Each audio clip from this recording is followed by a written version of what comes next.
সত্যানুসরণ।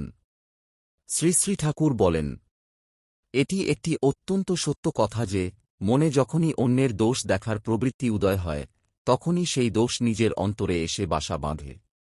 তখনই বিলম্ব না করে সেই পাপ প্রবৃত্তিকে ভেঙেচুরে ঝেঁটিয়ে বিদায় করতে হবে, তবেই মুক্তি, নইলে সব কিছু নষ্ট হয়ে যাবে।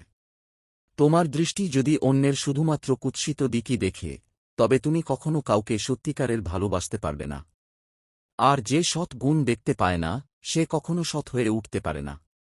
তোমার মন যত নির্মল হবে, তোমার চক্ষু তত নির্মল হবে, আর জগৎটা তোমার কাছে নির্মল হয়ে উদ্ভাসিত হবে।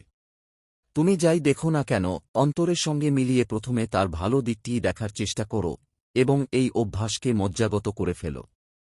তোমার ভাষা যদি কুৎসা ও কলঙ্কে জড়িত হয়ে থাকে, অন্যের সুখ্যাতি করতে না পারে, তবে কারো প্রতি কোনো মতামত প্রকাশ করো না।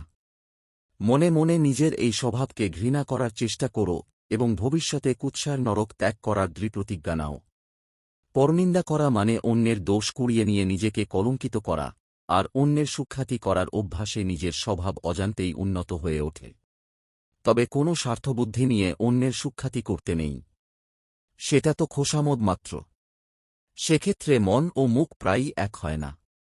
এটা অত্যন্ত খারাপ, এতে নিজের স্বাধীন মত প্রকাশের শক্তি হারিয়ে যায়।